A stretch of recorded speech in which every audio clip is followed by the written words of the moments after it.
Grant में 3 लाख करोड़ रुपए बिहार को दिए गए। ग्रांट में 3 लाख करोड़ रुपए। और उसी तरीके से स्मार्ट सिटी में 2660 करोड़ रुपए बिहार को दिए। और मुझे खुशी है आपको बताते हुए कि भागलपुर, बिहार शरीफ, पटना और आपका मुजफ्फरपुर भी स्मार्ट सिटी में जोड़ दिया गया है और उसको विकास के साथ।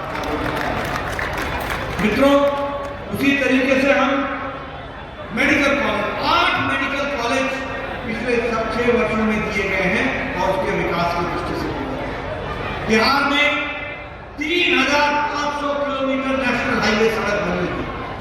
आज वाराणसी से लेकर कलकत्ता तक, रांची से होते हुए, बिहार से होते हुए ग्रीन कॉरिडोर बन रहा है और उसमें लगभग 46,418 करोड़ रुपए खर्च हो रहे हैं। 1572 किलोमीटर की सड़क बनी है। और उसी तरीके से बिहार में 80 किलोमीटर की सड़क जो खिलौटू से लेकर के इमामगंज से होते हुए जाएगी, उसका भी काम करेगा। मित्रों, मैं यहाँ कहना चाहूंगा कि आपका रेल का बजट 9 गुना बढ़ा दिया गया है। 9 गुना ये मुख्य धारा में लाने का काम चला और उसी तरीके से लगभग 33 स्टेशन को वंदे भारत स्टेशन में दिया जा रहा है और उनको जोड़ने का काम चल रहा है। मुजफ्फरनगर में सोनबरसा नेशनल हाईवे 77, इसका भी काम तीव्र गति से चल रहा है और छपरा वाया पटना मुजफ्फरपुर को डायरेक्टली जोड़ने का काम भी नेशनल हाईवे में चल रहा है। मित्रों, ये सारे काम विकास की दृष्टि से हो रहे हैं। मैंने आपके सामने राजभूषण चौधरी को, निषाद को भेजने के लिए किस तरीके से मोदी जी ने काम किया है उसके बारे में विस्तृत विवरण रखने का प्रयास किया। लेकिन मैं आपको ये भी बताना चाहूंगा कि हमारे विरोध में कौन लोग खड़े हैं। हमारे विरोध में वो लोग खड़े हैं जिनको आपसे कोई लेना देना नहीं है। उनको अपने और अपने परिवार से लेना देना है। उनको आपसे कोई लेना देना नहीं है। उनको लेना देना है तो अपने भ्रष्टाचार से लेना देना है, घोटाले से लेना देना है। एक तरफ मोदी जी है, मैं नौजवानों की आवाज सुनना चाहूंगा। एक तरफ मोदी जी है जो कहते हैं लाल किले से कि भ्रष्टाचार को मिटाऊंगा और भ्रष्टाचारियों को जेल भेजूंगा। बोलो, करना चाहिए कि नहीं करना चाहिए? जरा जोर से बोलो, करना चाहिए कि नहीं करना चाहिए?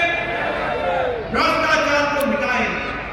और दूसरी तरफ ये घमंडिया गठबंधन, ये इंडी अलायंस, ये भ्रष्टाचारियों को बचाने का जवाब रहा है।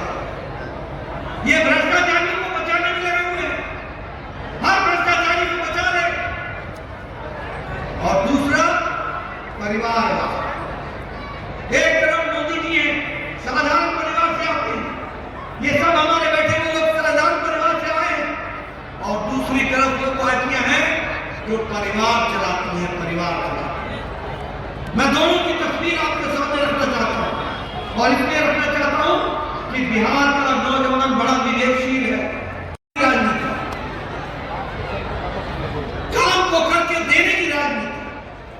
हम लोगों ने अपने मैनिफेस्टो में जो कहा पिछले 10 साल में, उसको पूरा ही नहीं किया। जो कहा था वो पूरा किया, जो नहीं कहा था वो भी करके दिया है। इस बात को भी हमको ध्यान रखना। इसलिए मित्रों, मैं ये कहना चाहता हूं कि आज राजनीति जब बदली है तो वह बदल करके साधारण मानवी के लिए बदली है। मैं यहां ये भी कहना चाहता हूं कि देश कितना बदल गया।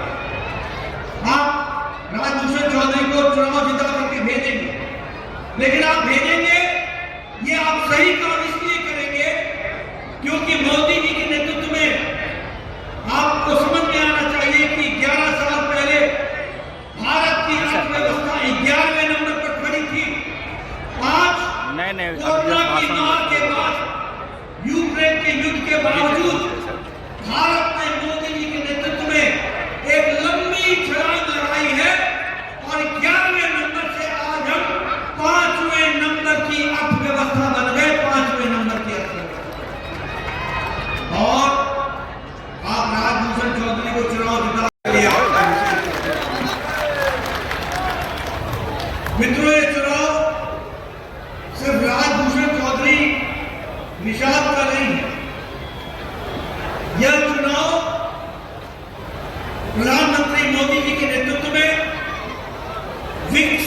भारत के संकल्प को पूरा करने का संकल्प का चुनाव। और इसलिए चाहे राजभूषण चौधरी हो, चाहे हमारे एनडीए के अन्य प्रत्याशी बिहार से लड़ रहे हो या लोजपा के पास प्रत्याशी हो, सबका चुनाव जीतना उतना ही आवश्यक है जितना विकसित भारत के संकल्प को पूरा करना। और इसीलिए मैं एक बात आपके सामने जरूर कहना चाहता हूं कि आज हम सब लोग बड़े खुशनसीब हैं कि हम लोगों ने 10 साल में भारत की राजनीति को बदलते हुए देखा है। 10 साल पहले हम जब राजनीति की चर्चा करते थे तो भारत का साधारण मानवी, भारत का साधारण आदमी राजनीति के प्रति उदासीन था। उसके मन में बैठ गया था कि कुछ भी राजनीति के माध्यम से बदलने वाला नहीं है, ये ऐसे ही चलेगा, ये राजनेता ऐसे ही करेगा।